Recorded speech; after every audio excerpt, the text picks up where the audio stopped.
Now, our first plenary is Secular and Religious Perspectives on Basic Income. Session will be chaired by Dr. Stuart White. Stuart is a philosopher at the Oxford. May I request Stuart to please come onto the stage. Dr. Malcolm Torrey. Malcolm Torrey is also a philosopher, but volunteers as the general manager at the Basic Income Earth Network. And Hassanein Jaffer. Hassanein combines many roles in his life, one of them being he's a theologian, Islamic theologian. Louis Haag, who is the chair of Basic Income Earth Network, has not been able to make it because of health reasons. Robert van der Veen, one of the founders of BN itself. I'm really happy that despite many difficulties, he has been able to make it, and he's amidst us. And Dr. Karl Widerquist. Karl is also a philosopher. It's fantastic to see an assembly of so many philosophers here. Okay, now I hand it over to Stuart to take it forward. I'd like to start by welcoming you all to this first session on secular and religious perspectives on basic income. Thanks very much to Sarat and the other organisers of this Congress. I was here yesterday for India Day, and it was a really terrific day of discussion. I learned an incredible amount, and it was really quite inspiring to hear more about what's been happening in India. Why support basic income? Why think that basic income is a desirable idea? A lot of people, when they're asked to explain, to give an answer to that question, will appeal to some kind of ethical, philosophical, perhaps religious perspective.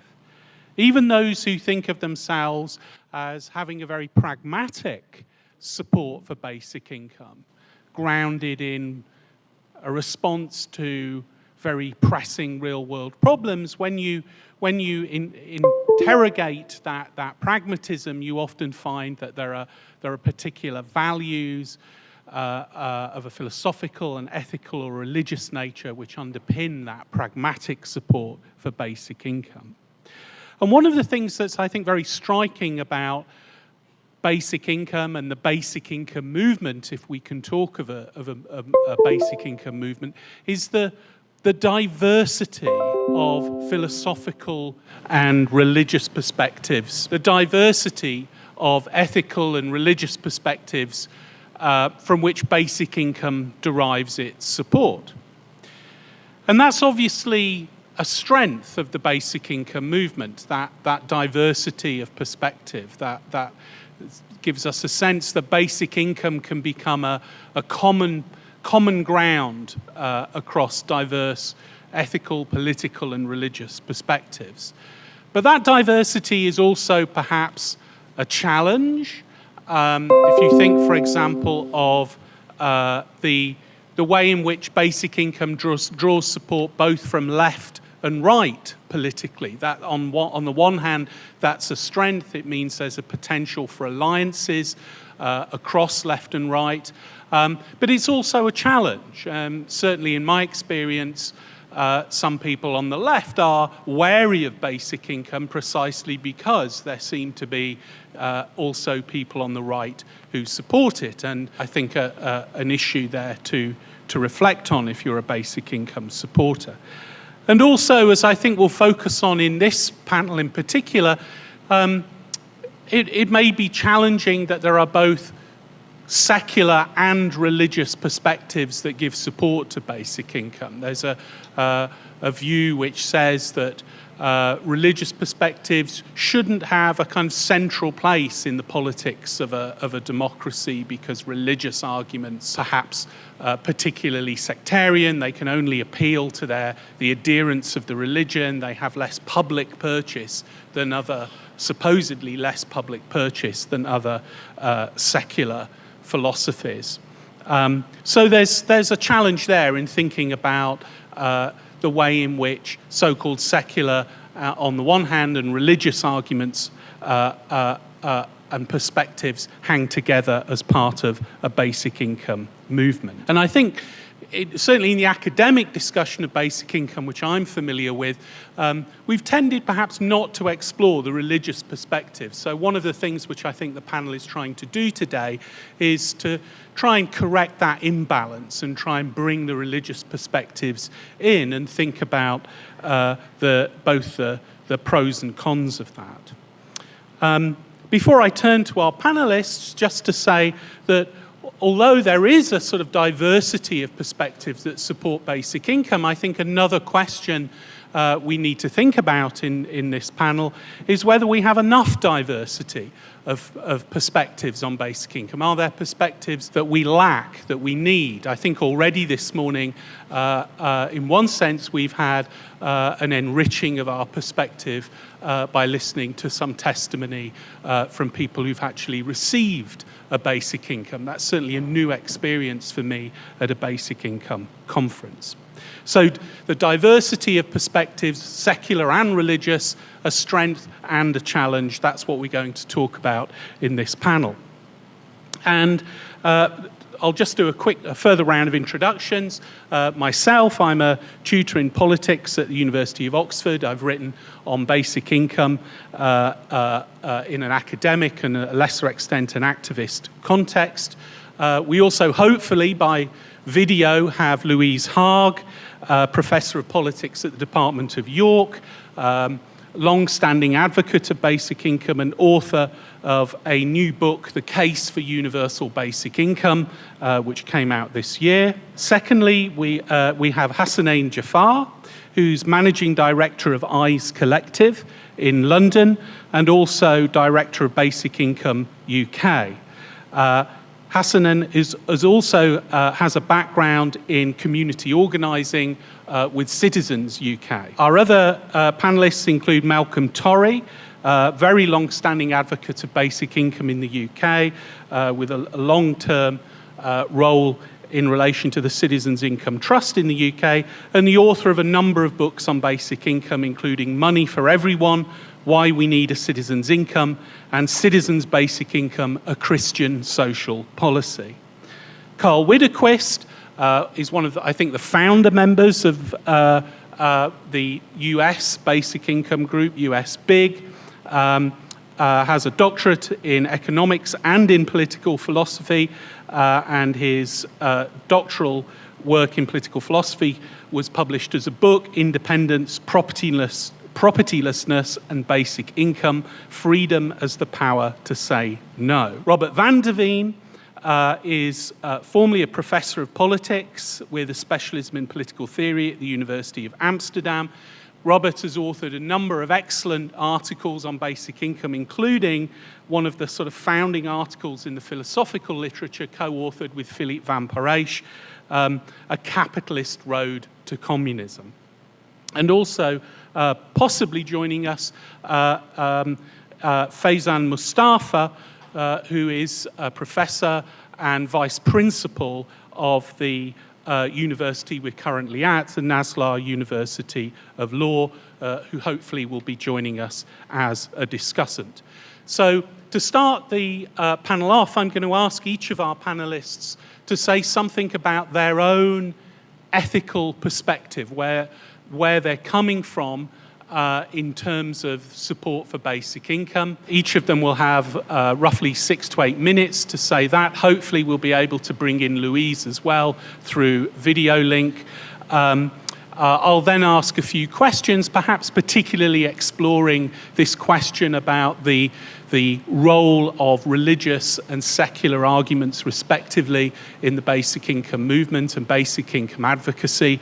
And then I'll open questions out to the floor. And Roberto Merrill from the University of Minho is also going to serve as a discussant on this, I gather. Okay, so Malcolm, do you want to kick us off and say something about your perspective on basic income? Thank you to Sarath for this session, this innovative session at the BN Congress.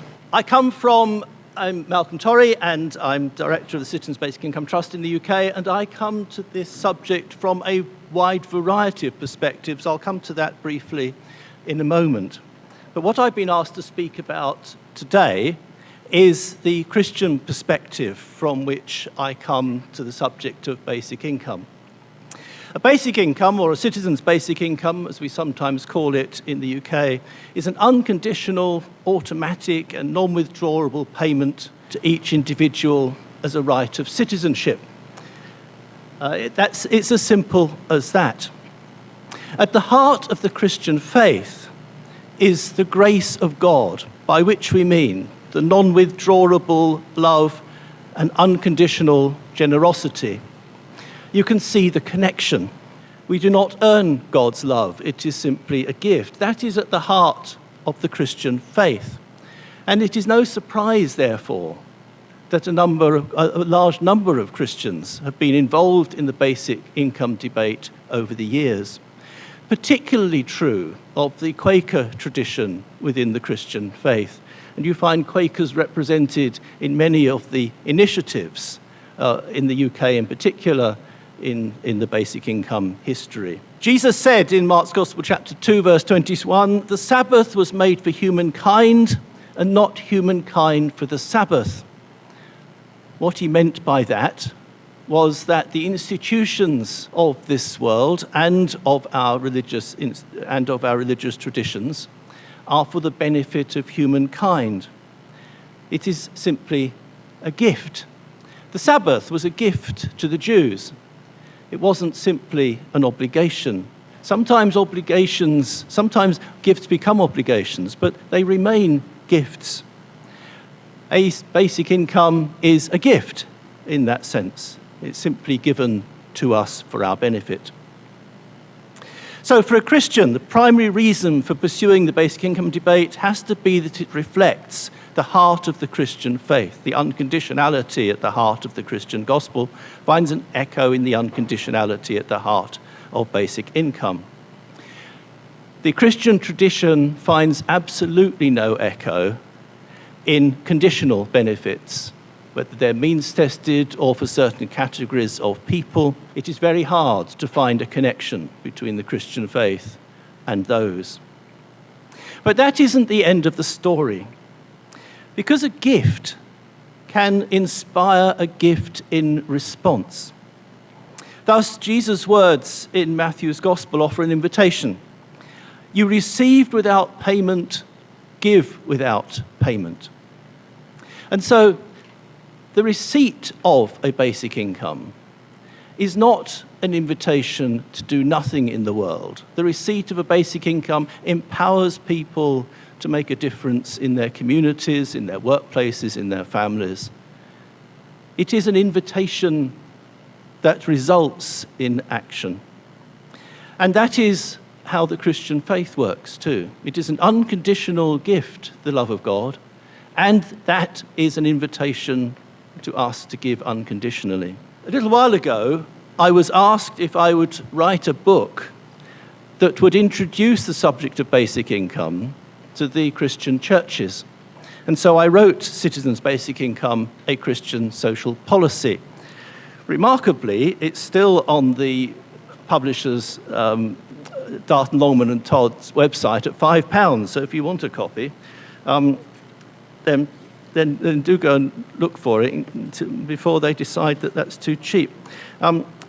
What I'm going to do briefly is to read the list of chapter headings in the book, because whilst I have given to you the main reason why Christians might support basic income and why a basic income can be supported within the Christian tradition, there are many other facets of that tradition which chime with a basic income. So here are the chapter titles of the book. Citizens' Basic Income would celebrate God-given abundance. Citizens' Basic Income would be an act of grace, that is unconditional love. Citizens' Basic Income would recognize our individuality. It would recognize God's equal treatment of us. It would provide for the poor. It would not judge. It would constantly forgive. It would ensure that workers would be paid for their work. It would be the basis of a covenant, that is, A covenant is not a contract. A covenant gives first and then expects a response. Citizens' basic income would inspire us to be co-creators. It would understand both our original righteousness and our original corruption. It would recognize our mutual dependency. It would facilitate a more just society. It would promote liberty. It would both relativize and enhance the family. It would facilitate the duty to serve. It would be welcoming and hospitable. Those are the chapter titles. There would be similar things to be said in relation to other world faiths, and I hope to hear something from Islam later in this session. The significant differences between the different faiths mean that a member of one faith ought not to say how members of other faiths would relate to basic income, so there is much further debate to be had on that issue. All I can say is that over many years, I have very much valued working with people of many different faiths and of seeking with them to change the society in which we live. That kind of cooperation between different faiths in the basic income movement would be most welcome. Having said all of that, I've been asked from what perspectives I come to the basic income debate. There are, in fact, many of them. I have now told you just one. But there are a wide variety of ethical theories that have meaning for me. First of all, utilitarianism, for which consequences matter. I experienced at first hand many years ago when I administered means-tested benefits in the UK for 2 years, the consequences of basic income. The consequences of a basic income would be, of means-tested benefits, the consequences of basic income would be far preferable to the consequences of the UK's means-tested benefits. So anybody coming to this issue from a utilitarian point of view will find much to think about. John Rawls, with his original position, with the person in it not knowing what position they will have in society, that means a great deal to me. We would want a level of financial security in the society in which we emerged when we were born. We would want the ability to earn our way out of poverty if we were in it. Basic income provides those. I have very much valued Immanuel Kant's emphasis on the universalizability as a requirement for moral law. A basic income is by definition universal. We don't even need to think about universalizing it. It is simply moral in Immanuel Kant's sense. The religious tradition that's given us unconditionality at its heart, the Christian faith, has a secular version, and it's the gift relationship that we find in Richard Titmus's book, The Gift Relationship. That's an ethical position, regardless of any religious connections. It means a great deal to me. Human beings are incommensurable. If you've read any Emmanuel Levinas, you will understand that. We are not categorizable. The only response in the benefit system to that has to be a basic income. It is all of these philosophical and ethical positions that mean a great deal to me, and I have come to basic income from all of them. But I have come also from my own Christian faith, from the tradition which I have come to value. And so I would commend to you the book, and that we all continue to ponder on the relationship between faith traditions and basic income. Thank you.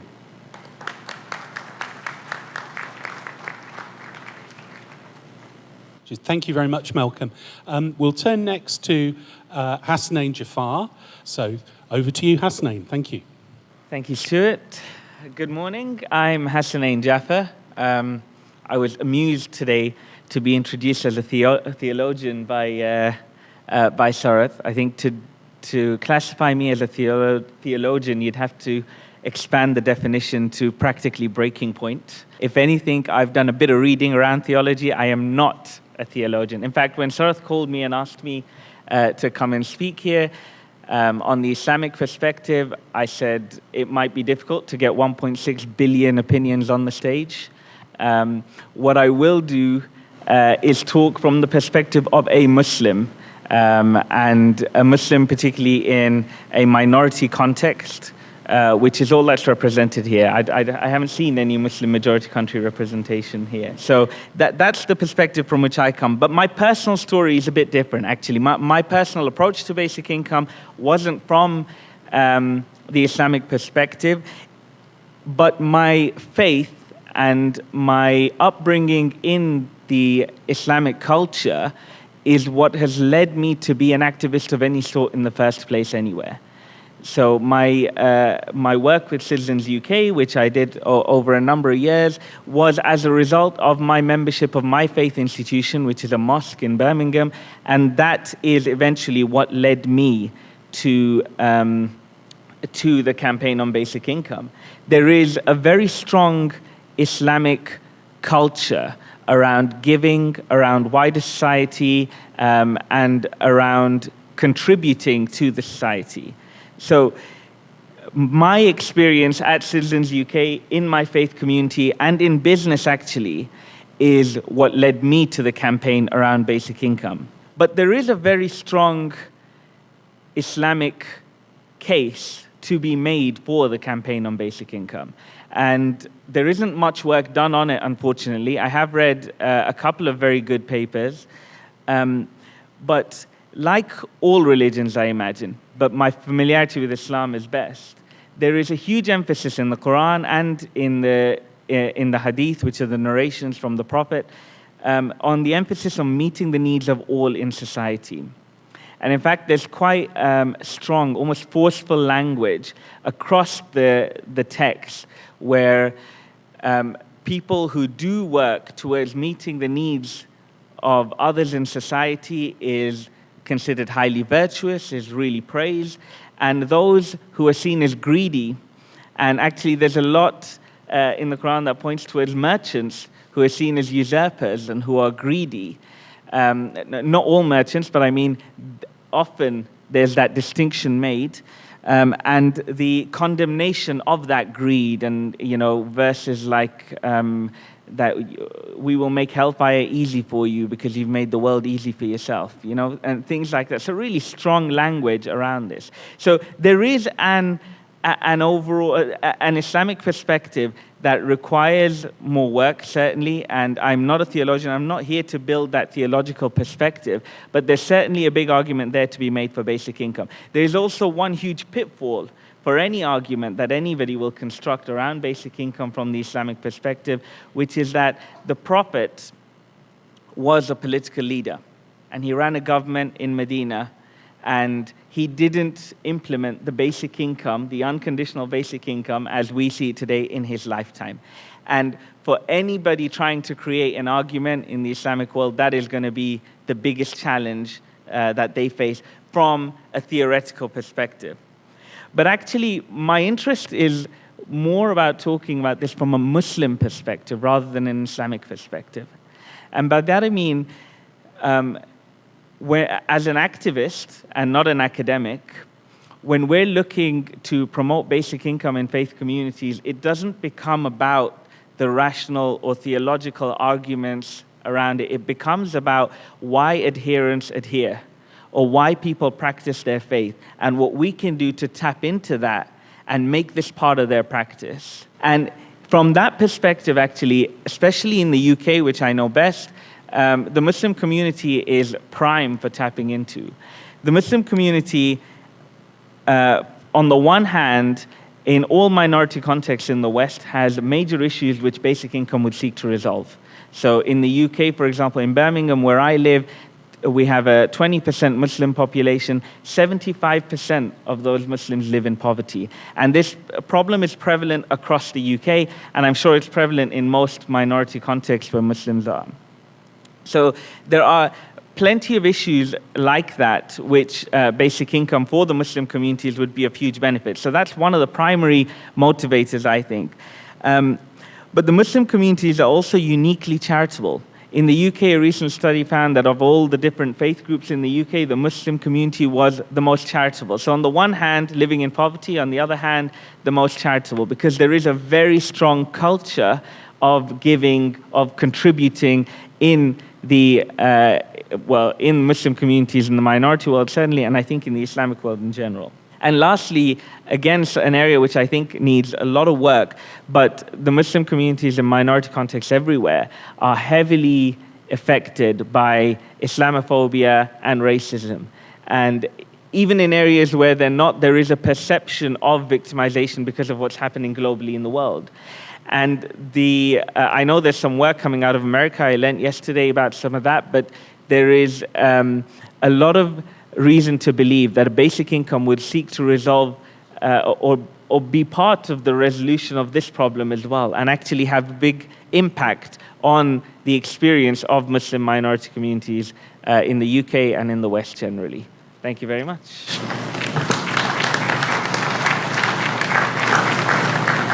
Thank you very much. That was, we go to our next speaker. Thank you. I have a very much a secular perspective on basic income, but I would like to talk today about how my secular perspective relates to the religious perspectives that have been so formative in the societies in which we live in, and my upbringing specifically. I have been trying to work out a theory of justice that I call Justice is the Pursuit of Accord for the last 15 years, and I've gotten quite a ways through it. I have one book out on it called A Theory of Freedom as the Power to Say No, Independence, Populousness, and Basic Income. And this idea of the power to say no is not just, to me, it's not just a handy catchphrase, but it's something exceedingly important that most of the way we tend to support income in the traditional welfare state is short-sighted. It is that we start out with the idea that the poor are immediately suspect. Anybody in need is immediately suspect and must be judged, and separate the sheep from the goats. And the good poor who prove themselves worthy will be helped, and those bad poor will be left alone. And by doing this, we're creating a principle. And the principle is that those who are privileged are capable of judging those who are less privileged. And by doing this, we think we are saving tax money for the middle class, that we only have to help these good poor. But actually what we're doing is putting the entire middle class, the working class, the poor, everyone except for the very wealthy, in the position where they can be judged by the very wealthy and must prove themselves worthy. And we all need, as opposed to this, to stop judging and start helping, and to say that the first thing we do is realize we are incapable of judging those less privileged than us.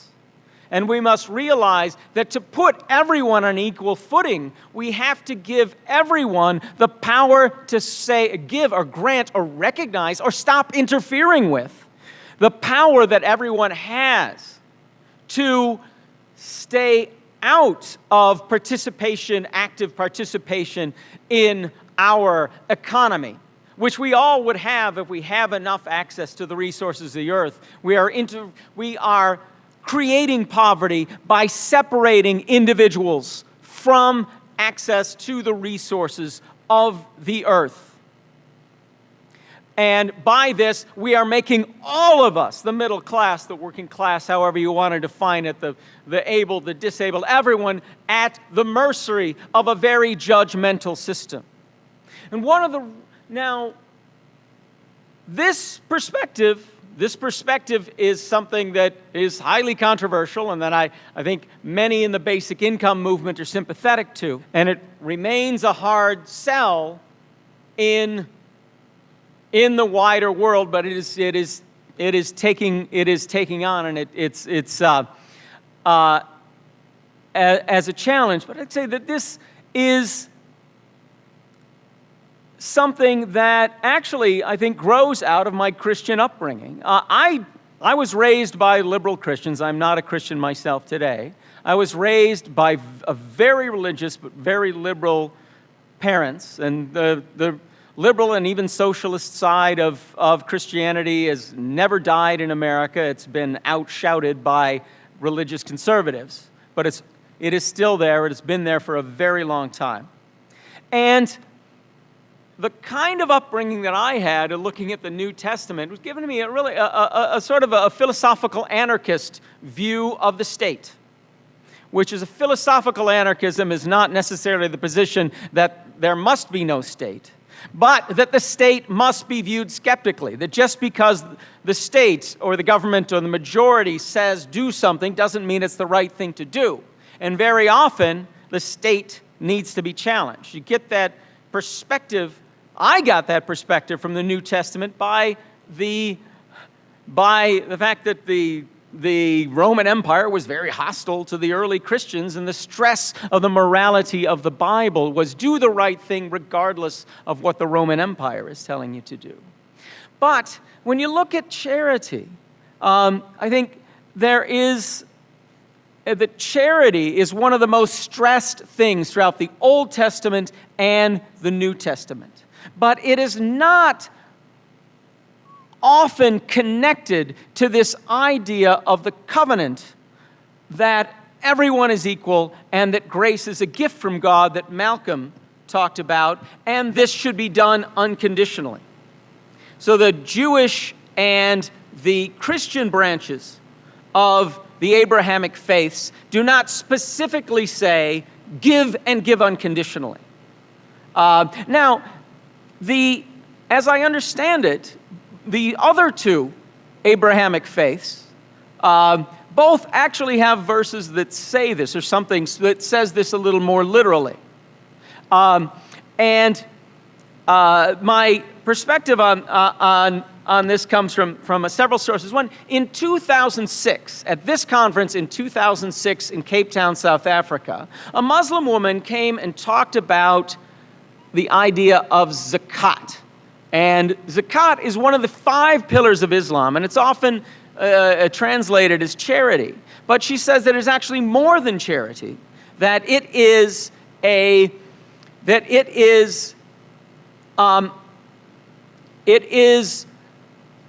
responsibility. Charity is often portrayed in Judaism and Christianity as a good thing to do, but not necessarily as a fundamental responsibility. It's not one of the 10 commandments, but it is one of the 5 pillars of Islam. And what she said is there's a responsibility to eliminate poverty in the community through this zakat system. And another paper which came out recently, which is called Islamic Perspectives on Basic Income, by Abdullah al-Shami and Catherine Bullock, make this connection with basic income and even say that something similar to it did exist in the first Islamic society established by the Prophet Muhammad. And there are some ideas that this should be done, that giving to those less in need should be done unconditionally. And there's even a verse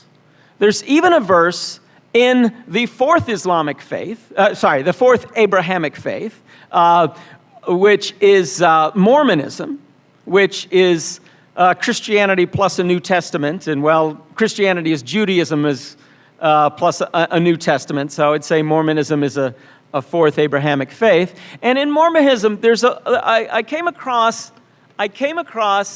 a verse in the Book of Mormon that says, always give to a beggar, because you are a beggar before God.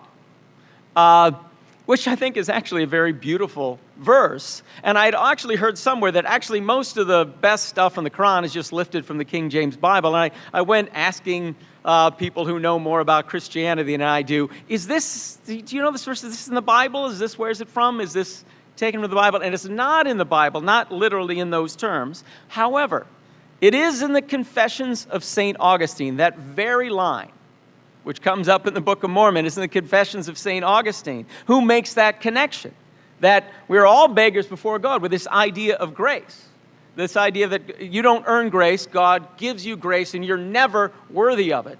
Well, if you are, then you shouldn't be judging those who are less privileged than you, and you should give and give unconditionally.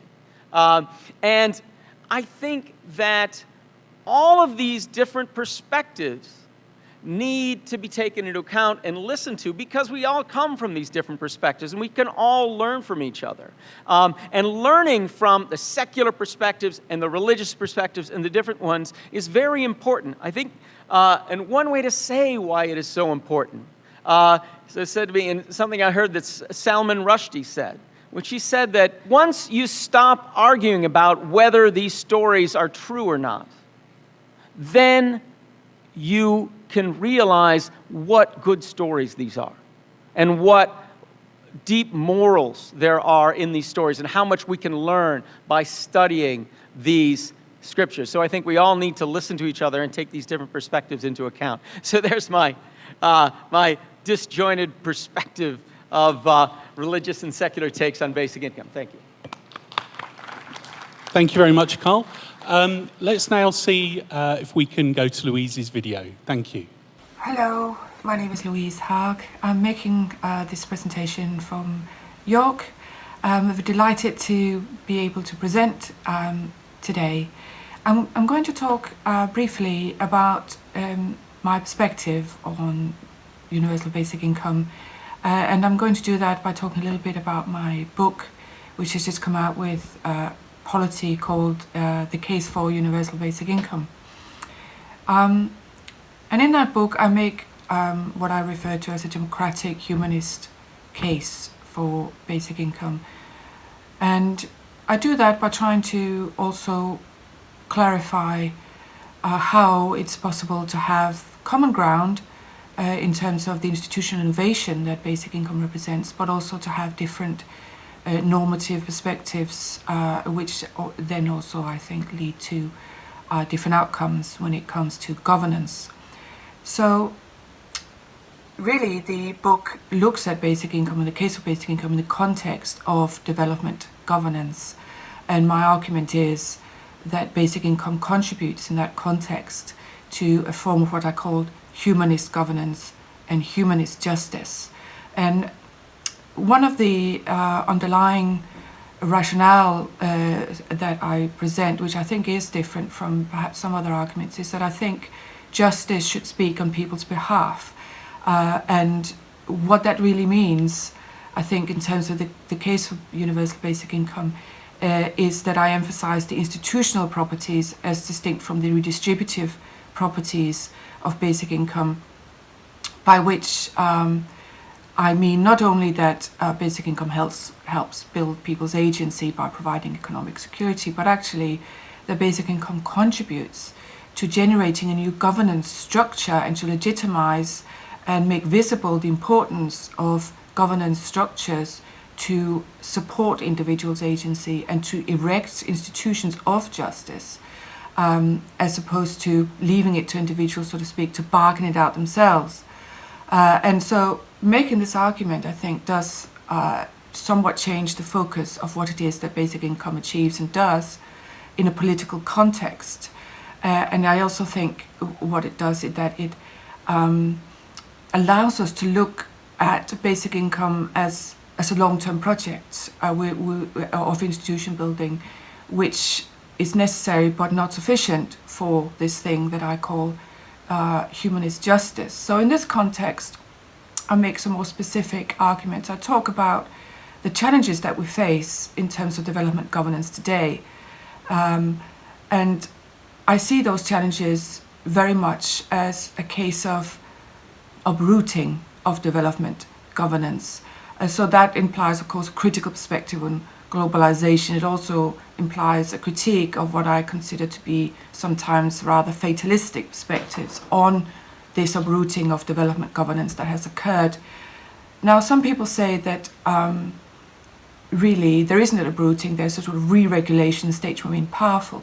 And yes, I agree with that to some extent, but I actually think that argument has somewhat been superseded by the fact that states have lost really the powers and the means to set the agenda for institution building. And for me, that is really a problem, because whatever you think of the state is the legal entity that sets down the rules and regulations and the norms by which justice, including humanist justice, is made possible. And so we do need to reclaim from my perspective, the regulatory power of the state, but we also need to shape and democratize it. So the second argument in that context is then in terms of exploring, as I said before, the institutional properties of basic income and what that entails. And for me, it entails, of course, a certain vision of basic income, which is that it's not really essentially there to alleviate poverty, it's not really essentially there to reduce inequality. We need other instruments to do that. Rather, it's there to erect a different institutional architecture, a foundation. And this takes me to the question of governance. So I think that something that interests me greatly is how basic income contributes to promote what I call coherent governance, in particular health coherent governance. So now we're looking at the problem of human health, psychological, bodily health, as well as, you might say, Republicans would say non-dominating social relations. I would say independence respecting social relations within the economy.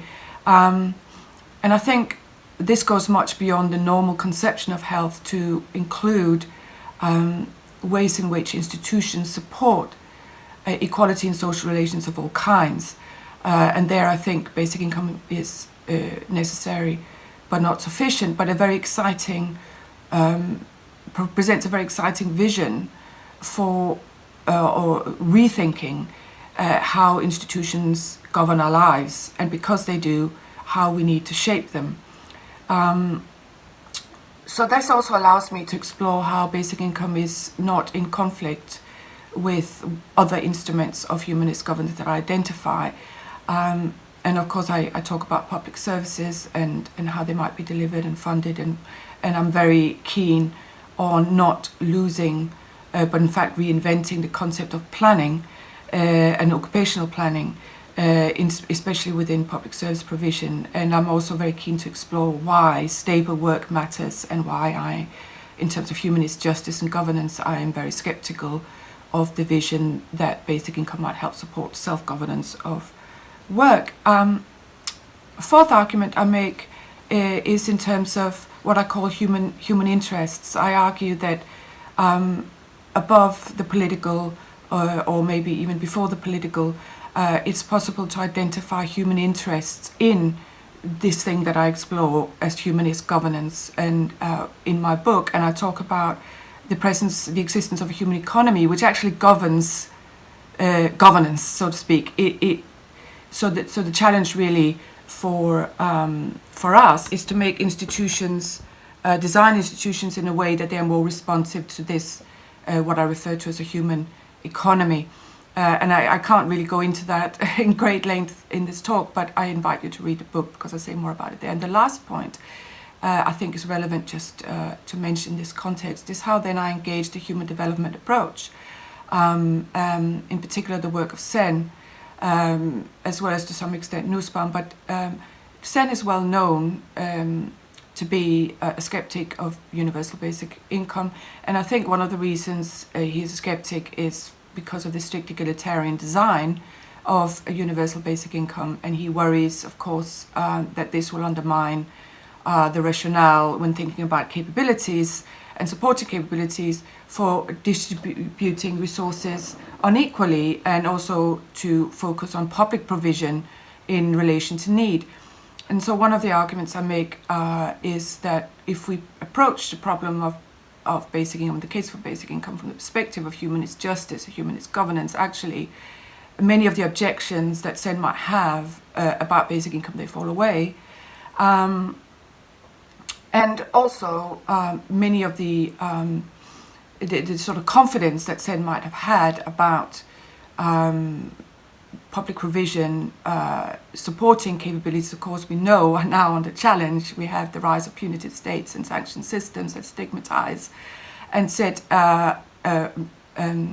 many groups in society outside, as it were, of the models of incorporation that exist in the contemporary welfare state.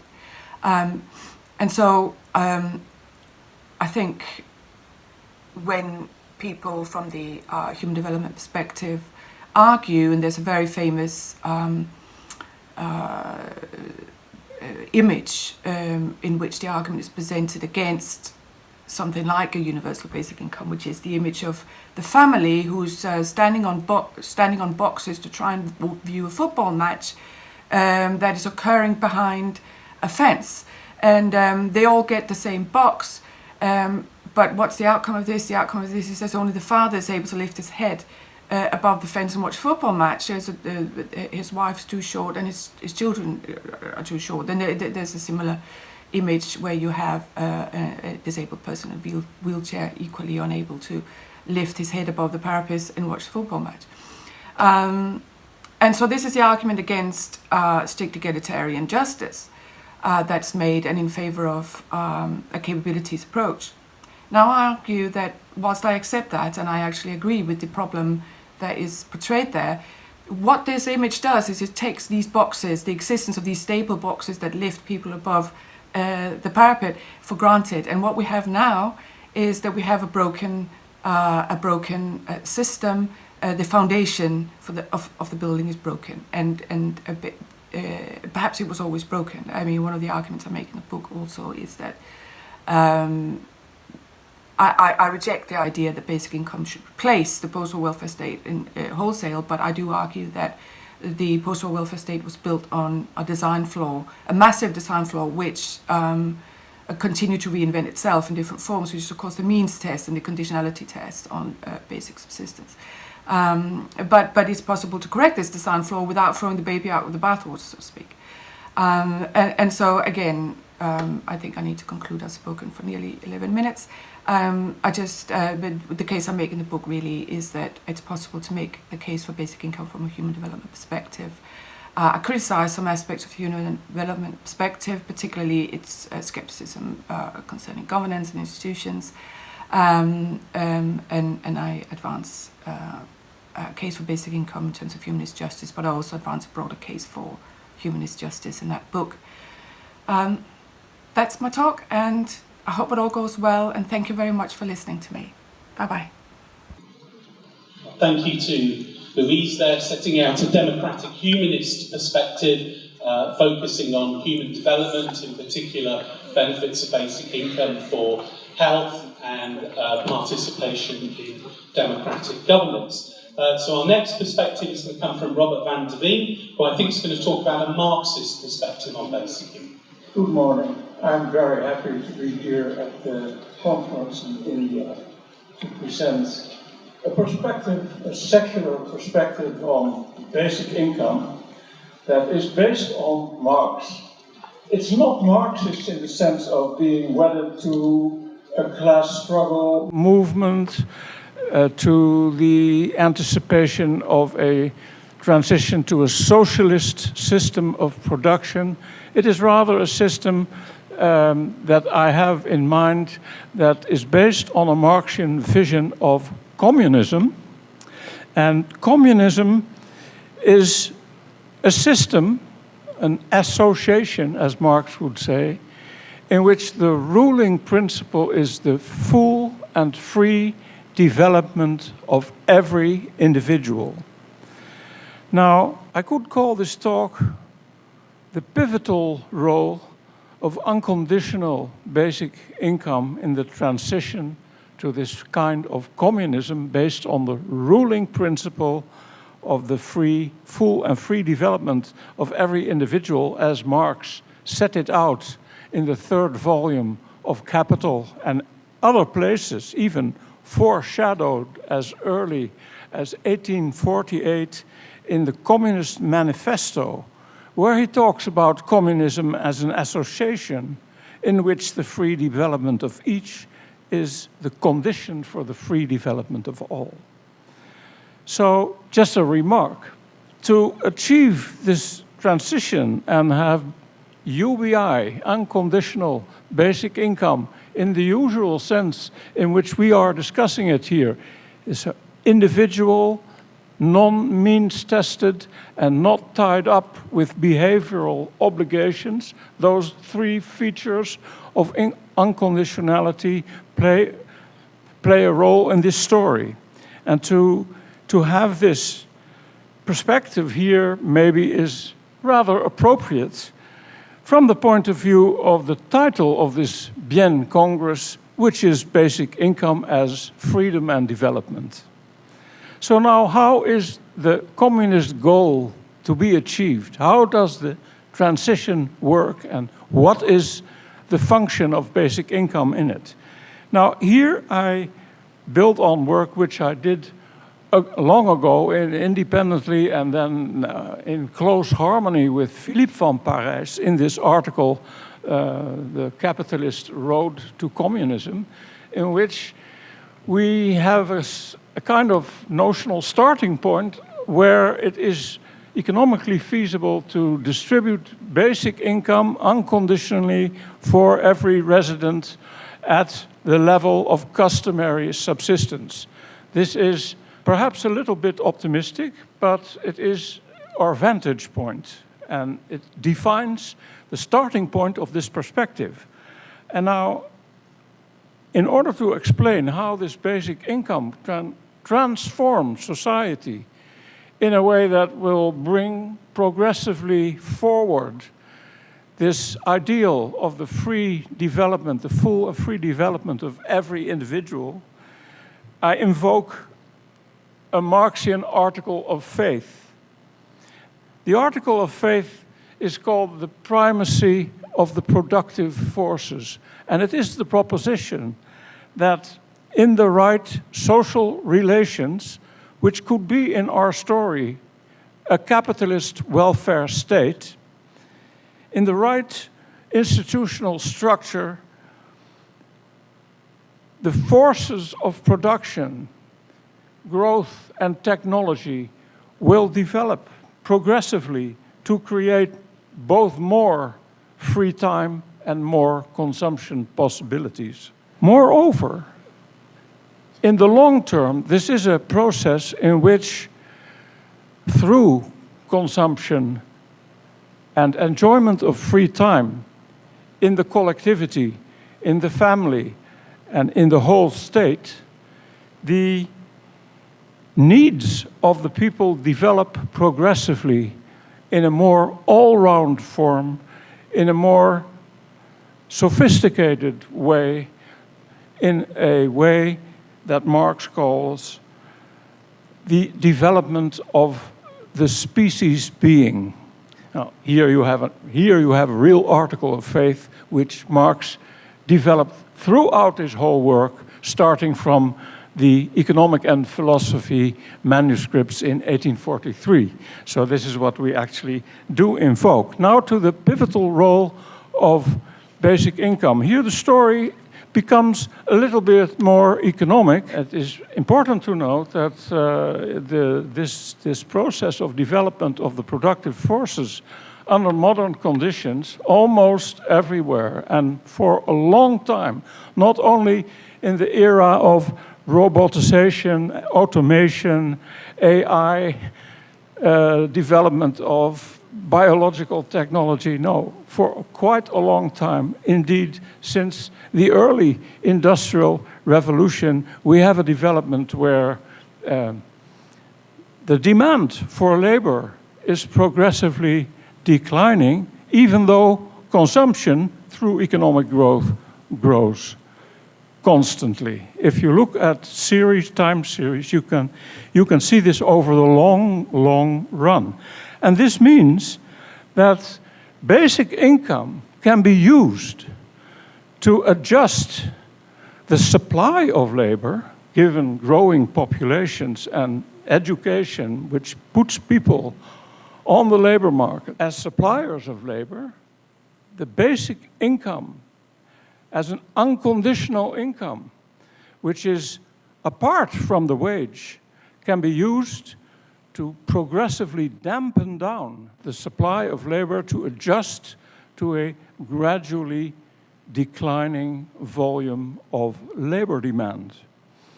And in doing so, this would not only benefit the people who actually get the basic income, but it would also prevent the labor market in the capitalist economy from generating unemployment progressively. It would lead to a situation where voluntary unemployment replaces involuntary unemployment through the rise of the basic income.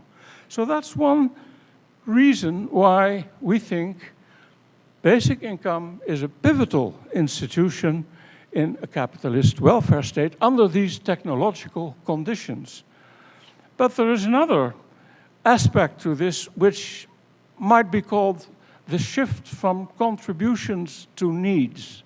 So the wage and other conditional mechanisms for getting production underway and achieving economic growth falls under the principle broadly of contribution, whereas in this proposal about the transition to communism, the sphere of need is taken care, not completely, because there is still education and there is still healthcare and there are still facilities for housing and infrastructure, obviously, but a lot of the need is taken care of by this institution of basic income, which is becoming, as I just explained, progressively more important in this perspective, in this sketch of the transition.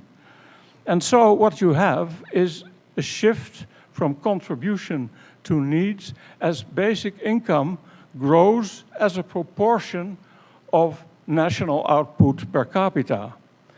And why this is interesting is because basic income is starting at a level, in our story at least, is starting in a level where it is dispensed at the level of subsistence, but now, because it grows faster than output, it is progressively eating up, as it were, income per capita.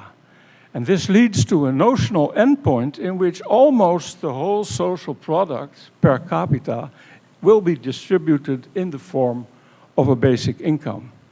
Now, so far the transition, but now the main Marxian justification for this is in terms of three desiderata which are tied to the traditional analysis of Marx about the three evils of capitalism. Remember, we're still talking about a capitalist society, even though it has a welfare state, which is able to administer the policies that lead ultimately to a progressively rising basic income. So what, from that point of view, what about the three evils of capitalism? Those are, as is well known, first, exclusion. Exclusion of labor from the labor process. Marx talked about an industrial reserve army of labor waiting to be admitted into the factories, as you know, and in the meantime, almost starving, right? So that was exclusion. Then we have the people actually in the labor process having to do alienated labor. That is, labor under the direction of profit-maximizing capitalists that don't care about the situation of the worker, that don't care about the aspirations of the worker to develop through work, but just has these people working under the threat of exclusion at a minimum subsistence wage, which just is sufficient to reproduce their labor power. And the third evil is that in doing so, people are compelled to perform surplus labor, extra product for the capitalists. Now, basic income, especially a basic income which is completely unconditional in the three senses outlined, would diminish exclusion because it would be an instrument of adjusting the labor market from supply to demand.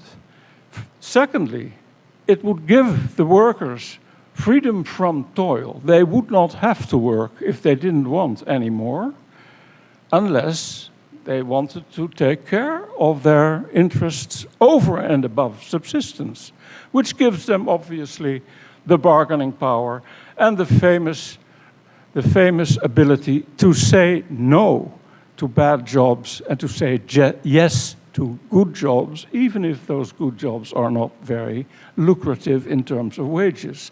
And this contributes to the diminution of alienated labor. Finally, exploitation would also be on the way out in this version of the capitalist welfare state, with basic income as its pivotal institution of social welfare, because, as Marx defines it, capitalist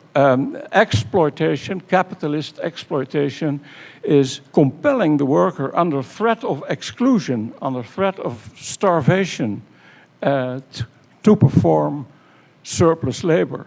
Obviously, when there is freedom from toil, from the outset guaranteed by basic income at subsistence level, then there can be no compulsion, and surplus labor is handed over in the labor process under different conditions voluntarily by the workers, which is a much better situation that does not justify the label of exploitation with its negative connotations of unfair appropriation any longer. So far, I think this is what the perspective says, and I want to just end by saying that in this story there are many, many elements of a common ground about how basic income is supposed to work.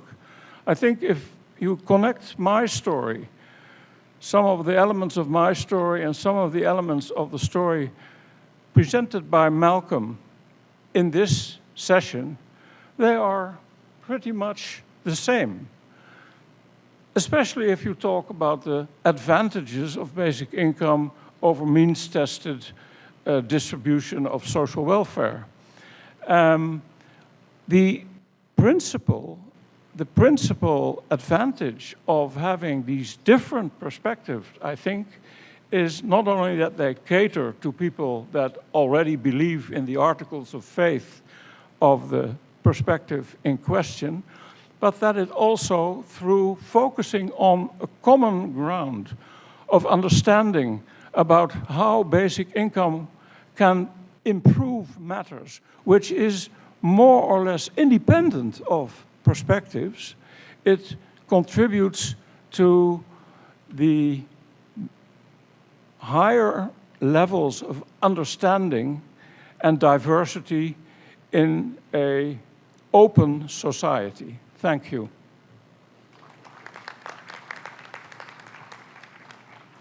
Thank you.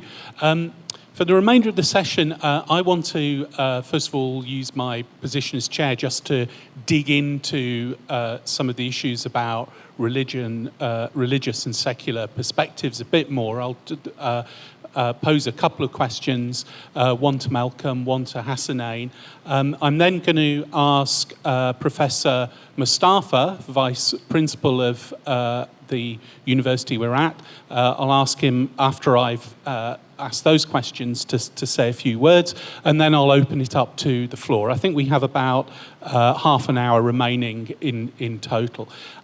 So first of all then, just thinking about the benefits or risks of basic income advocates engaging more with faith-based arguments and communities.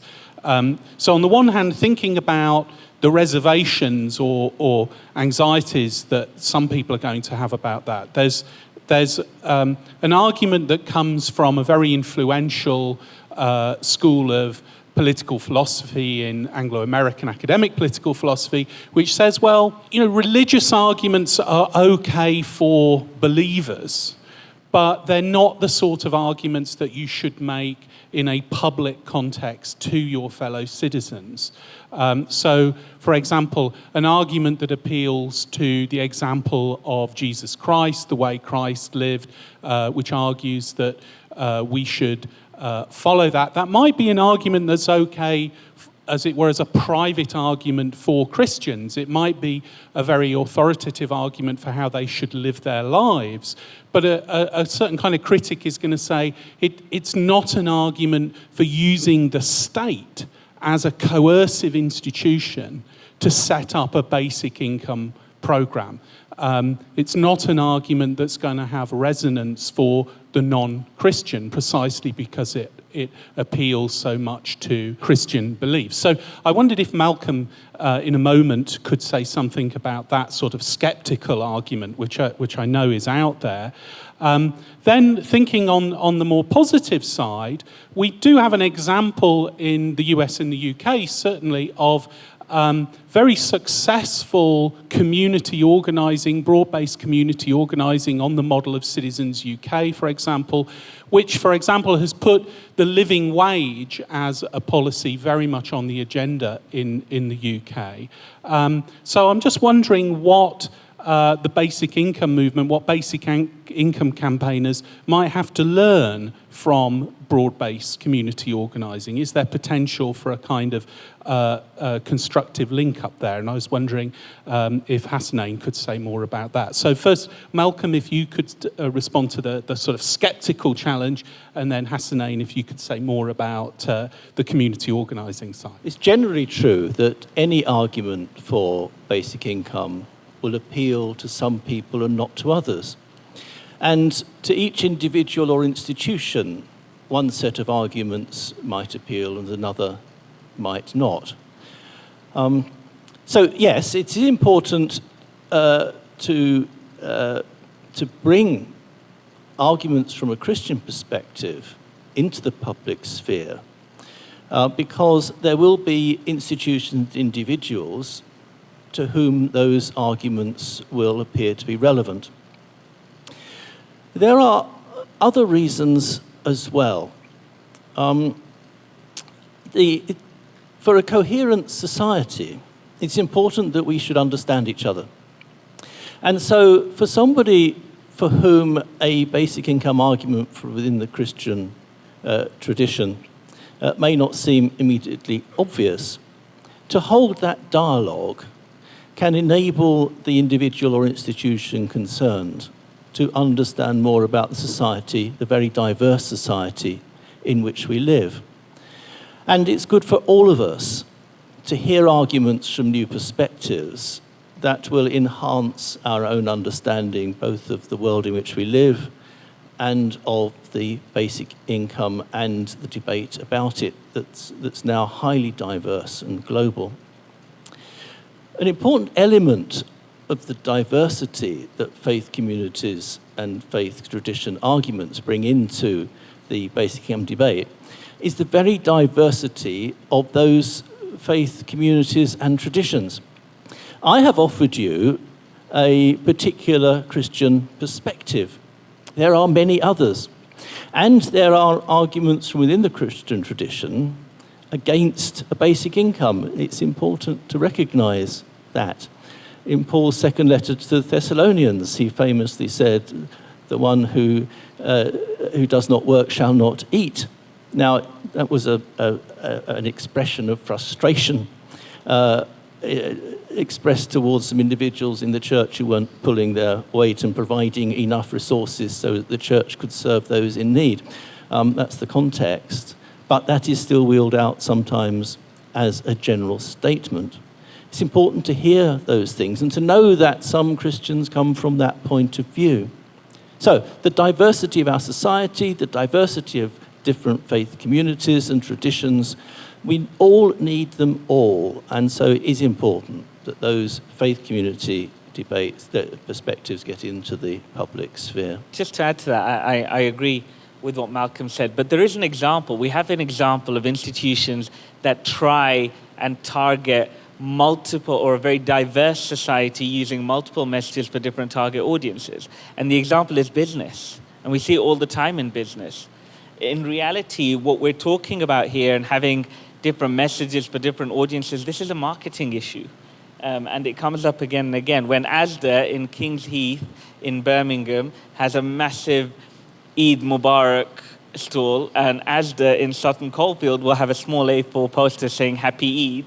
You know, they've understood the power of mixing those messages. It is an unfortunate reality that there is a discomfort. You know, if we started having an Allahu Akbar, basic income is great campaign, that's not going to fly well with every section of society, especially in, you know, in Western countries and given the political climates we live in today. But I think the solution is, as you say, to have different messages for different audiences, and we have examples of how that can work really great. And it links really well to the question you asked of me about broad-based community organizing. I want to make a plug because Michael is here. He's got a session on tomorrow. Yeah, tomorrow on community organizing in this space. So definitely look out for that because he'll be able to give you a lot more insight and depth than I can. What I can say is community organizing has worked very well in the UK for other campaigns such as the living wage. And broad-based community organizing, so if I give you the example of Citizens UK, it's about bringing together different sections of society. So Citizens UK is essentially a union for institutions. So they bring together trade unions, community, so faith groups, schools, universities, and we and leaders from all these institutions discuss different issues that are pertinent to them and then take it forward and build political power. But it's quite a mouthful to explain, but actually it's been very, very successful in the UK, and it has gained a lot of power over the years. But what's been really powerful about community organizing, specifically in the UK, is that it's come about by building power through relationships. So when I started community organizing, what was drilled into me was it's all about relationships. So it's about sitting down and having one-to-one conversations with people. Even Citizens UK, when they have their big assemblies and they meet politicians, what they do is they testify and they have testimony, like we heard this morning, which can be a really powerful, emotional way of bringing across the campaign. And this is the important thing about broad-based community organizing, is that it has to, by its very nature, be broad, and hence has to find the sweet spot. It has to find what appeals to the faith communities, what will appeal to the trade unions, what will appeal to the workforce, what will appeal to the politicians. And so in doing that, they have to refine their message to something that works in a very emotional way. And this is the only way that this discussion will move out of the academic space and more into the activist space, is when the message changes from a rational, these are really important discussions, the academic discussions are really important to create the groundwork, but from an activist perspective, it has to move from a rational to an emotional place where we are appealing to people and what's important to people and trying to make basic income a part of that. Brilliant, thank you. I'm now going to ask Professor Mustafa for some comments. Thank you. Yeah. Good morning. So I don't know this subject. Now, since the conference is being held at Nalsar, there should be some opportunity for me to welcome each one of you. I don't know this subject because my colleague, Professor Dhanda, who teaches law and poverty, has declared me persona non grata for her classes. So I don't have advantage of her scholarship in knowing this subject. Moreover, I came here at 8:50 in the morning because that was the original time given. But we started late, so I did not have the advantage of even listening to other speakers. So I'm not really right person to say anything on what they have spoken. Theology is also not my subject. So I can't say much about Islam or Judaism or Christianity or other religions. But this topic as such reminds me of a Urdu couplet which I will translate in a minute. घर जाके बहुत रोए माँ बाप अकेले में. घर जाके बहुत रोए माँ बाप अकेले में. मिट्टी के खिलौने भी saste na the mele mein. Parents, when they returned home from an exhibition, they cried a lot because even clay toys made of clay, were not within their means and they couldn't buy them for their children. About Islam, as I said, I am not a theologian. But one Islam is all about equality. Number of places Quran will say that God is basically with the poor. Prophet himself was extremely poor, orphan and poor. Even other prophets, as you know, that Islam was not a new religion. It validates the earlier prophets. So Jesus was equally poor. Moses was also not very rich. Of course, Solomon was rich, and so was David. So Islam is all about poor, downtrodden, underprivileged. But the difference between Marx and Islam is that, of course, Marx himself, would look at a state as an evil and as the greatest instrument of exploitation. So I really don't know how that state would really do something good, because of which Hegel would call it a march of the God on earth. But Islam, rather than a state, would look at fellow human beings to take care of other human beings. With one minor difference. If it is an Islamic state and there are non-minorities, then the responsibility of the protection of non-minorities is with the state. And this protection is not just the physical protection, it has to be in all other matters as well. Now, the whole idea of zakat comes from the Islamic view in Quran that there is a share of others in your wealth. So you may make wealth as much as you want, but there is a share for those who don't have wealth. So there is a very minimum which Islam has fixed, but it encourages people not to have concentration of wealth. It favors circulation of wealth. It doesn't like people who keep too much of wealth with them. And that's why they are, other than zakat, they have to do sadaqah and several other things. Islam also opposes interest.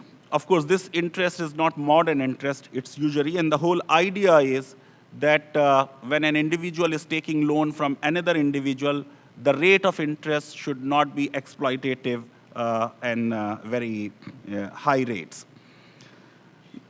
Now, as soon as Prophet died, the way the human beings are, Muslims refused to pay zakat. And therefore, first major jihad, the holy war, which the first Islamic state had to fight, was against Muslims who said, we will not pay this mandatory zakat, which is a share of the poor in the wealth of rich.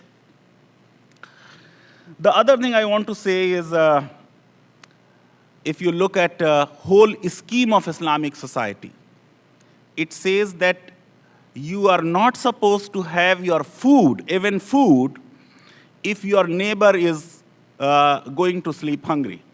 And in defining neighbor, it says 40 houses on your left, and 40 houses on your right, and 40 houses on your front, and 40 houses on your back. So everybody has this responsibility that if you are taking food, there has to be a share for others in your neighborhood.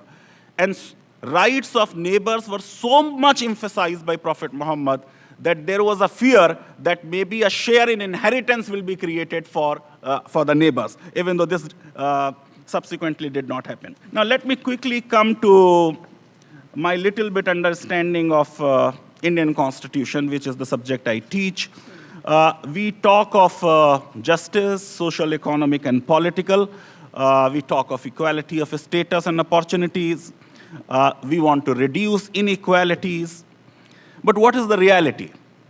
The reality is 1% people in India have 77% of wealth. And the difference between rich and poor with every passing day is increasing. The number of billionaires in India is increasing every year, and these billionaires are doubling and tripling their wealth every year. Now, if this is the situation, is universal basic income a solution? This whole idea at a time when we are talking of uniformity, that there should be one law and one religion and one language, can there be something very basic for everybody? So those who are all for uniformity at least should support it. This is the idea whose time, in my opinion, has come. It's a worthwhile idea. And this idea is good because it ensures freedom of choice. You don't tell him the money you give me, how I will use it. I think that is central to it. And this idea is good because it is based on the equality. Everyone will get it. Even rich will get it. So the government will not tell it, we are giving you this money, use it for fertilizers. We are giving you this money, use it for the school education. We are giving you this money, use it for X, Y, Z thing. Now, in another 1 minute, I would say, the idea is great, but in law, the training is, we should always play the devil's advocate. And therefore, if we want this idea to be implemented, of course, Indian people have not shown great interest.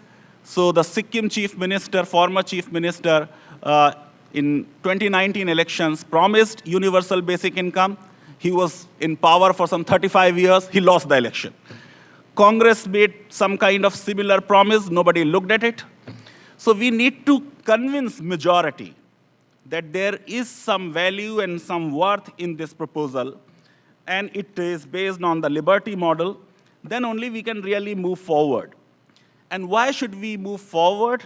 Because, first of all, we should tell these people who oppose it that the whole scheme of trickle-down effect of globalized, liberalized economy has not really helped the poor. As I told you, that rich is getting richer. Markets have been ruthless. They have not been fair. And therefore, we have to do something. Now, my only problem is that these critics feel if there is a universal basic income, then people will become lazy, they will not work, and therefore we must straight away question and demolish this argument. I think the greatest disservice which Hobbes has done to legal theory is this, that he distrusted all of us. He said men are nasty and brutish and this and selfish. And since men are so bad, we need a state to discipline them. And therefore, we have conceded so much of power to the state. Now, state, going by this Hobbesian view, feels that if it gives money, we will not work, we will not do vaccination, we will not take care of iodine deficiency, and therefore they will tell, do this, do that, do that. I think we have to convince the state that it can have some trust in the wisdom of human beings. The other thing I want to say is that we need to tell our people that we may be soon, on the path of becoming a 5 trillion economy, but on global hunger index, we stand at 103 out of 119. If this is our new India, it's not the India one would like to live. On Human Development Index, we are 130 out of 189. On health services, we are 145 out of 195. And therefore, we need to initiate this debate. Of course, Prime Minister himself is quite interested. Our economic survey in 2017 talked about it. A number of other countries are having a serious conversation in Canada, Netherlands, Italy, Scotland, Finland. So I think India too should start this conversation. But I'm taking last minute.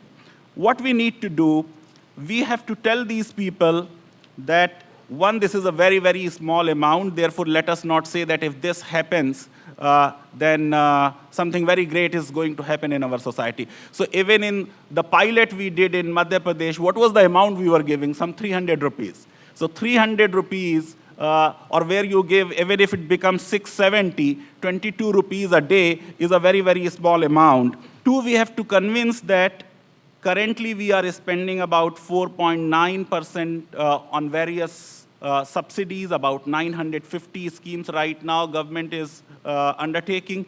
So all these schemes will come to an end, and if we add another 3% to it, we would be able to really implement it.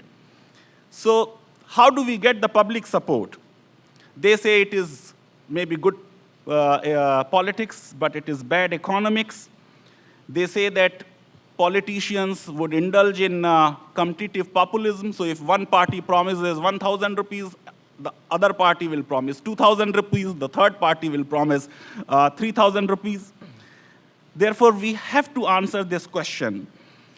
And then we have to answer the question that will people really be willing to do employments? Now, our Prime Minister, in our Independence Day speech, he said we live in an aspirational India. So if you give people schools, they will say, no, give us university. If you give people roads, they will ask for the airport. And if you give them electricity, they will say, give us 24-hour electricity. If we really believe that we live in an aspirational India, people will not stop working with this 300 rupees or 600 rupees, whatever. Those aspirations will still survive. Three, and I end here, we need to seriously debate what will be the impact on the taxation. If this scheme is going to lead to very high tax rates, middle classes are going to oppose it. And therefore, we have to do something that even with those high taxes, their earnings are not going to be really adversely affected. With these few words, I would end, but personally, I feel that this is an exciting idea. This is the minimum we should do for our fellow human beings. Thank you very much. Thank you very much, Professor Mustafa. Sarat has reminded me that Roberto Merrill is also down as a discussant for the panel, but I do want to, as we're almost up against time, I'm going to take some questions from the floor, and then I know Roberto's speaking in some other panels later, so if he wants to contribute on this, maybe he can do that then. So, any questions? Thank you very much. My name is Professor Israel Kodiaga from Kenya. I must say this is a wonderful discussion. This is a session that has uplifted my spirit in very many ways. However, I have a comment and some reaction. Particularly, I'm persuaded by the Marxist school. I'm also persuaded by Widaquist. However, two comments about the religious perspectives, which I feel if we adopt as a way of talking about UBI, would be losing the focus, is this appeal to an attempt to try to find a religious explanation or justification for UBI. A case in point is the speaker who talked about the Kantian Ethics, which of course, philosophy being what it is, thrives on controversy. And when you brought in Kantian Ethics and you talked about utilitarianism, essentially the same utilitarianism is what the Chinese government is using today on account of that which brings the greatest good to the greatest number, thereby ignoring the individual. And where the individual is ignored, then you see Kantian ethics becomes a curse as opposed to a blessing. Two,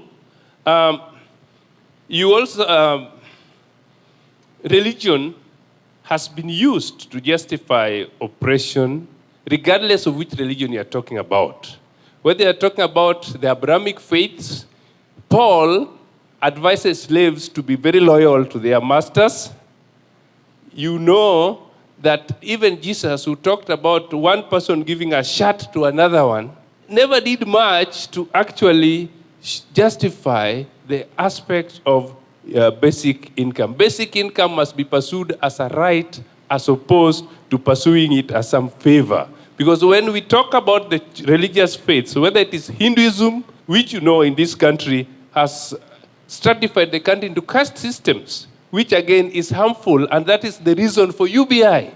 So the appeal to the religious faiths is to lose focus on UBI. I think we must keep it on the rights aspect, especially when we are talking about freedom.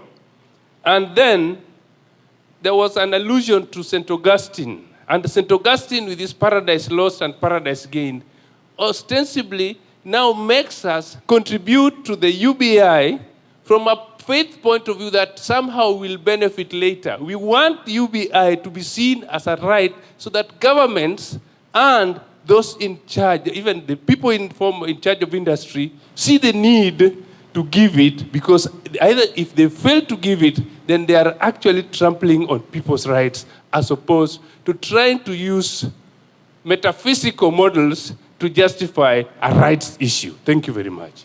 Thank you. If you're interested in putting a question, could you raise your hand? Good morning, everyone. Wonderful presentations. My name is Min. I'm from Moroville. My question is essentially, can we have perspectives from the Hindu and Buddhist faiths also, which is missing? So if anyone here can say a little bit about that, that would be very helpful to take this conversation further. Thank you. Very interesting conversation. Thanks, guys. As most of you know who attended the session yesterday, I come from an intergenerational equity perspective, which then comes out into a citizen's dividend. And that actually has slight differences both on the ethical moral side as well as religious implications. So just to give an example, there was a reference to Amartya Sen not liking universal basic income, and a co-author of his, famous in India, Jean Dries, actually takes a similar position. But Jean Dries is actually a strong supporter of the intergenerational equity route to a citizen's dividend. So there is some sort of a fundamental difference, or maybe a nuanced difference in the two ethical sides, and maybe some conversation on that perspective would be useful. Maybe Carl is really good at that. I also want to say that when you take an intergenerational equity perspective, there has been a lot of mapping of the religious underpinnings of that perspective across religions, including Buddhism and Hinduism. And it links also to the environmental movement and climate change. And there have been interfaith dialogue, interfaith resolution around climate change. And if you see the issue in totality, then it actually links up quite a lot. And to be specific, if you look at Pope Francis, we haven't had a Catholic point of view here, but Pope Francis's Laudato Si', his environmental encyclical, made a very important theological point that dominion, he redefined the perspective of what dominion over the fish and the fowl means. And he brought it into a stewardship context and not a, we can do what we want over the planet. And I've actually taken Laudato Si' and taken extracts and made it, and it comes out basically to the argument we're making. And we've used it, and the Archbishop of Goa actually has publicly supported our perspective from an ethical ground. So just, in terms of any perspectives on how the citizens' dividend route is different from sort of a minimum income route would be interesting. I'm going to ask each of our panelists, as we're right up against time, to respond to one of the questions of their own choice. And I'm going to start at Robert's end of the table and just work across. So one quick comment in response to one of those questions from each panelist. Yeah, okay. Do you hear me? Okay. So I want to comment on the last speaker. I think it's a very interesting idea to have a perspective on basic income from the point of view of common inheritance, the commons we all own in some respect. And in your positioning of this issue, which I think is extremely coherent and very appealing. There is a decision made to focus on constitutional rights, a separation between property managed by firms in need of regulation, both for inheritance of our commons to the next generation, so the bequest problem, and also funding the present generation, and their UBI comes in as a almost natural property right. I think this is a very powerful connection between the idea of a common inheritance, which is an idea that appeals to many, many perspectives. Let me just illustrate how that perspective can also be, that idea of the commons can also be seen from the point of view of Marxism. This would be an interpretation of the commons where you say it's not only a question of natural resources, it's a question of collectively built up labor power, knowledge, organizational acuity in the whole society that makes this productivity going that we have as the development of the productive forces. And by virtue of that, we can apply the commons idea as well and use it, for instance, to tax for the government, to create sovereign wealth funds. So in all that, there is a basis for dispensing an equal amount on the basis of unconditionality, surely. But it's not the case that this is an automatic conclusion. There are other possibilities, and I think in the whole discussion about UBI and the commons, this must be faced.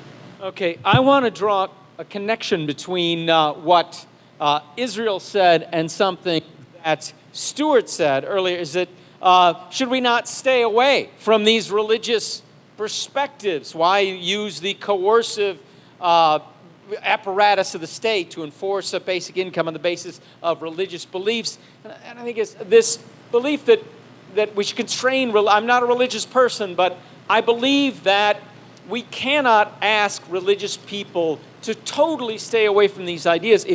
Many religious people believe that religion is the source of morality. And they cannot honestly speak about what they think is moral without connecting it to their religious beliefs. And it must be a part of the public sphere, and we simply need to understand how is this relevant. This thing comes from their religious perspective. How is it, to me, from my religious or secular perspective, needs to be made? And when that comes to issues like these so-called lazy workers, this needs to come. A lazy worker is somebody who won't work for the wage you're paying. Why do we always say it's a lazy worker and we never say it's a cheap employer?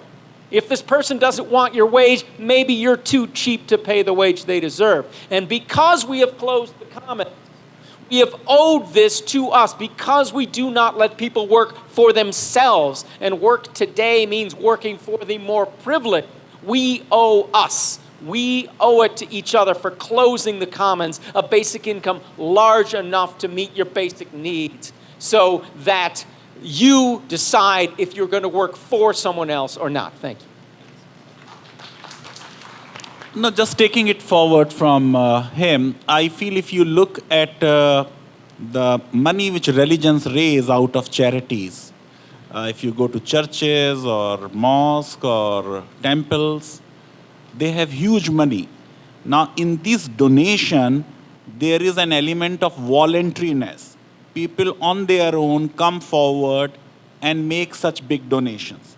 In our taxation scheme, there is an element of coercion. So I feel that it will help us if we involve religions and faith communities and faith organizations in this conversation, because they can be easily convinced, as you rightly said, about the whole morality of the scheme. And since in democracy, ultimately, the numbers will matter, we thought that religion will wither away, and we thought in 19th century that there was some death of God, but religion has come back in a big way. So we cannot completely exclude religion from our conversation. In fact, including them can help us in creating the popular opinion. As I said, in democracies, unless we convince the majority, the governments will not really be on board. Thank you. So I plan to address the same question from the professor from Kenya, talked so eloquently about the curse of Kantian ethics. I think it's been answered, but I think the key thing is if we're going to be campaigning on basic income, this isn't about religious justification, and it's not about making religion the source of anything good. It's about identity. It's about the fact that the people we're trying to talk to, the people who need to be convinced of this globally, or even in my context in the UK, have an affinity and an affiliation with their religion. And sometimes it's their primary identity. It's what they identify with more than their Britishness or their gender or their working class, or their class structure. So if religion is their primary identity, then there needs to be some connection to that part of their identity to get them on board with it. It doesn't always follow that pattern, though, and I think what's really interesting is in America, gay marriage and the support for gay marriage in the Muslim community especially is a really interesting study, because a few years ago a study showed that 54% of Muslims in America support gay marriage, despite there being absolutely no religious justification presented from religious leaders around that. There are some small reformist communities in America, but in general there isn't. So maybe there's something to explore that. It doesn't always follow that, and I think it's changing as well, especially in Western countries as we get into third, fourth generation immigration in the Muslim community and even further on for other communities. Then there is change happening. But today, in the sphere we're in, religious justification or in a campaign making sure that there's connection to religious ideas that people identify with is still vital, it's still really important. Thank you. Most of what I would have said has been said, which is great. I'd like to respond to one or two sentences in the first comment. As the early Christians reflected on the life of Jesus, they grasped something that they were simply not able to put into effect in the society of their own day. So, for instance, they grasped the fact that slaves and masters were equal in the sight of God, and that's what they gave effect to within the Christian community of the church. And so they found that they had a real problem, because within society around the church, slaves were beginning to disobey their masters, because within the context of the church, they were equal.